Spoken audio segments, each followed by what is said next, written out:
So hello everyone, JCC Gurukul के सभी member वासियों की तरफ से आप सभी को जोहार अभिनंदन व्यक्त करती हैं। सो आज हम लोग डिस्कस करने वाले हैं एक अहम पॉइंट पर, जिसमें कि बहुत सारे कैंडिडेट, यदि आप किसी भी ज़िला से संबंध रखते हैं, आप अपना ज़िला का चौकीदार भर्ती का नोटिफिकेशन आप लोग देखिएगा तो एक जगह कहीं ना कहीं आप लोगों को ये चीज़ लिखा हुआ देखने को मिला होगा कि परिवीक्षा चौकीदार के पद पर बहाली परिवीक्षा आधार पर की जाएगी। परिवीक्षा की अवधि 2 वर्ष की होगी। अगर किसी चौकीदार की सेवा परिवीक्षा के अवधि में संतोषजनक नहीं पाई जाती है तो परिवीक्षा की अवधि 1 वर्ष के लिए बढ़ाई जा सकती है। वर्णित अवधि के दरमियान भी सेवा संतोषजनक नहीं पाई जाए तो उस परिस्थिति में सेवा समाप्त की जा सकती है। ये जो नोट पॉइंट 12 आप लोग का दिया गया है, इस नोट पॉइंट में विद्यार्थियों का यहाँ पे काफ़ी समझने में कठिनाई मुश्किल हो रही है। तो आज हम लोग इसी टॉपिक पर विश्लेषण पूर्वक आप लोगों को समझाने का इस वीडियो के माध्यम से पूरा प्रयास किया गया है। इस नोटिस को यदि आप लोगों को बहुत सारे कैंडिडेट का कन्फ्यूजन क्या आ रहा है कि क्या ये भर्ती 2 वर्ष के लिए है, 2 वर्ष के बाद क्या ये संविदा के आधार जैसे सहायक पुलिस का निकाला गया था, क्या उसी प्रकार ये चौकीदार भर्ती भी 2 वर्ष का है? तो इस प्रकार के आप लोग को गलत फहमी में नहीं रहना है। आज सारी गलत फहमी आपकी दूर हो जाएगी। सबसे पहली बात, ये जो भर्ती है ये आप लोग का परमानेंट भर्ती है। कैसा भर्ती है? परमानेंट भर्ती है। तो ऐसा नहीं समझना कि 2 वर्ष के बाद हम लोग को निकाल दिया जाएगा। परिवीक्षा का मतलब क्या होता है, तो इसका हम लोग इस प्रकार आसान शब्दों में समझ सकते हैं। परिवीक्षा जैसा कि 2 वर्ष के लिए पहले यहाँ पे देखिए 2 वर्ष कहाँ पे लिखा गया है। 2 वर्ष की अवधि का ये परिवीक्षा का जो कार्यकाल है ये 2 वर्ष का रहने वाला है।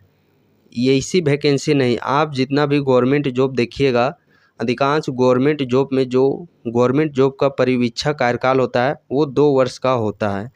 इसमें क्या है कि जैसे कि आप लोग का चयन हो जाएगा, पहले आप लोग एग्ज़ाम दीजिएगा, दौड़ पास होइएगा, फिर मेडिकल ये सब आप लोग का डॉक्यूमेंट वेरिफिकेशन, फाइनली आप लोग का ज्वाइनिंग हो जाएगा। ज्वाइनिंग होने के बाद 2 साल तक आप लोग किस फॉर्म में रहेंगे? अस्थायी रूप से आप लोग काम करेंगे। आप समझिए कि अस्थाई नहीं हुए, यानी कि वहाँ पे टेम्पररी बेस्ड अस्थाई अस्थाई रूप से आप लोग 2 वर्ष तक काम करेंगे वहाँ पे। ये परमानेंट आप लोग 2 वर्ष तक नहीं रहेंगे। 2 वर्ष के बाद आप लोग को परमानेंट किया जाएगा। लेकिन जो पहला 2 वर्ष है इसमें आप लोग अस्थाई रूप से ही, कहने का मीन्स है टेम्पोररी 2 वर्ष तक आप लोग को अस्थाई वर्क जॉब करना है। और उस समय जो इसका जो भी मेन इंचार्ज होगा इस भर्ती को, वो आप सबों को, जितने भी वहाँ पे ज्वाइनिंग किया जाएगा, सभी को रीड करेगी, यानी कि आपका काम देखेगी कि आप लोग सही से काम कर रहे हैं कि नहीं कर रहे हैं, जो डिसिप्लिन है उसका अनुपालन कर रहे हैं कि नहीं कर रहे हैं, कि आप लोग कोताही बरत रहे हैं। जैसे बहुत को नहीं होता है, बहुत को कि दिमाग में ये चीज़ भ्रमित हुआ रहता है, बस सरकारी जॉब करना और क्या फांकी फिर मारना है, इधर उधर काम ही नहीं जाना है, छुट्टी लेना है, फांकी मारना है, काम में जाना नहीं है, कोई काम करके बस बैठे रहना है दिन भर।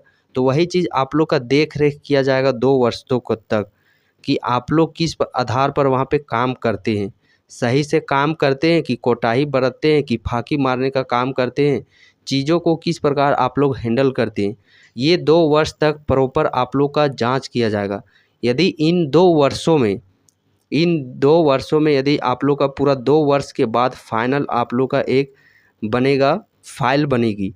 हर एक अभ्यर्थी का जिनका जिनका ज्वाइनिंग होगा, हर एक कैंडिडेट का अलग से फाइल बनेगा कि आप लोगों ने 2 वर्ष तक किस प्रकार आप लोगों ने सेवा दिया, कितनी छुट्टी ली, सेवा के दौरान जो आप लोग ज्वाइनिंग टाइम होगा, जॉब टाइम, उस जॉब टाइम में आप लोगों ने कितना काम किया, कितना कोताही बरते, कितना फांकी मारे, वो सारी चीज़ आप लोग का फाइल में, वो चीज़ फाइल आप लोग का बनाया जाएगा हर एक कैंडिडेट का। और 2 वर्ष के बाद यदि जो इसका मेन चार्ज, जो भी मेन ट्रेनर रहेगा इसका, उसको कहीं ना कहीं असंतोषजनक यदि लगता है कि आप इस भर्ती के लायक नहीं, आपको भर्ती कराया गया बट आप भर्ती में सही से काम ही नहीं कर रहे हैं, दिन प्रतिदिन आप छुट्टी मारते हैं, भाग जाते हैं, फांकी मारते हैं, वो सारा चीज़ यदि उन तक असंतोषजनक हुआ तो फिर 1 वर्ष का यहाँ पे बात बोला गया है, फिर 1 वर्ष आप लोग को बढ़ाया जाएगा। तो फिर से आप लोग को 1 वर्ष का समय दिया जाएगा।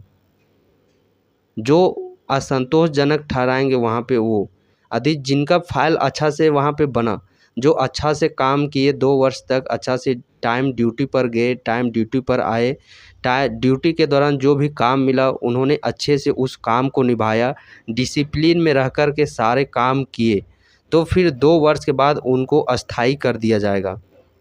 2 वर्ष के बाद अस्थायी कर दिया जाएगा, उनको परमानेंट कर दिया जाएगा। और वहाँ दूसरे लोग जो कि अच्छा से काम नहीं किए, जॉब टाइम में अच्छा से काम नहीं किए, जॉब में काफ़ी छुट्टियाँ ली उनके द्वारा, अच्छे जॉब टाइम में अच्छे से काम नहीं किए, फाँकी मारे, कोताही बरते, तो उनको फिर 1 साल का फिर आप लोग को समय दिया जाएगा। और उस 1 वर्ष में भी यदि आप लोगों का उसी प्रकार का नियत रहा, फाँकी मारने वाला, काम नहीं करने वाला, तो फिर वहाँ से आप लोग डिस्क्वालीफाई कर दिए जाएंगे, आप लोग डायरेक्ट वहाँ से निकाल दिए जाएंगे। इस चीज़ को आप लोग को समझना है और सतर्क रहना है। तो यही चीज़ होता है आप लोग का मेन परिवीक्षा का आधार। परिवीक्षा का मीनिंग, परिभाषा मेन यही चीज़ है, जो कि पूरा प्रयास किया गया सिंपल शब्दों में आप लोगों को। तो यहाँ पे जो भी 2 वर्ष 1 वर्ष है, इससे आप लोग को ये नहीं समझने लगना है कि बस ये भर्ती है जो कि वो 2 वर्ष का ही है। नहीं, 2 वर्ष का नहीं है। 2 वर्ष तक आप लोग का जाँच पूरी करेगी, देख रेख करेगी वो, जो भी मेन इंचार्ज इस भर्ती को सौंपा जाएगा, जो मेन लीडर होगा, जिसके अंदर आप लोग 2 वर्ष जो भी ट्रेनिंग होगी या 6 मंथ का ट्रेनिंग होगा, कुछ ट्रेनिंग के बाद आप लोग को जॉब दिया जाएगा लोकेशन, तो पूरा 2 साल तक आप लोग को रीड किया जाएगा कि आप कैसे काम कर रहे हैं, नहीं कर रहे हैं, समय पर आ रहे हैं कि नहीं आ रहे हैं, समय पर आप कार्यालय का काम दे रहे हैं, नहीं दे रहे, वो चीज़ 2 साल तक पूरा रिकॉर्ड किया जाएगा आप लोगों का। और जो अभ्यर्थी इसमें पास पाया जाएगा, जो संतोषजनक कार्य किया होगा 2 साल में, उसको डायरेक्ट परमानेंट कर दिया जाएगा। और जो संतोषजनक नहीं पाया जाएगा, उसको एक वर्ष का और मोहलत समय दिया जाएगा कि आपके पास और 1 साल का समय है। जो पिछला 2 साल आप लोगों ने फर्जी इस प्रकार से आप लोग कोताही बरते, जो भी होता है, जैसे कि नहीं देखते हैं कि नौकरी हो जाने के बाद बस बिंदास इधर-उधर घूमने, काम तो करना नहीं है, दिन भर में 1 घंटा काम करना है, बाकी समय सिर्फ फाँकी मारना है, चने चबाना है, वैसा हरकत कीजिएगा तो फिर डायरेक्ट कितनों ही आप लोग का नियुक्ति हुआ है, डायरेक्ट आप लोग निकाल दिए जाएंगे। यही इसका सिंपल वे में आप मीनिंग समझ सकते हैं कि परिवीक्षा का मीनिंग क्या होता है। और आज से इस प्लेटफॉर्म पर आप लोग को चौकीदार भर्ती से रिलेटेड जॉब प्रोफाइल, हर एक छोटे-छोटे टॉपिक्स पर कितना सैलरी है, कितना ड्यूटी आप लोग को टाइम दिया जाएगा, कब कितना छुट्टी है, इस पर टॉपिक बाय टॉपिक आप लोग को धीरे-धीरे वीडियोस मिलने प्रारंभ हो जाएंगे।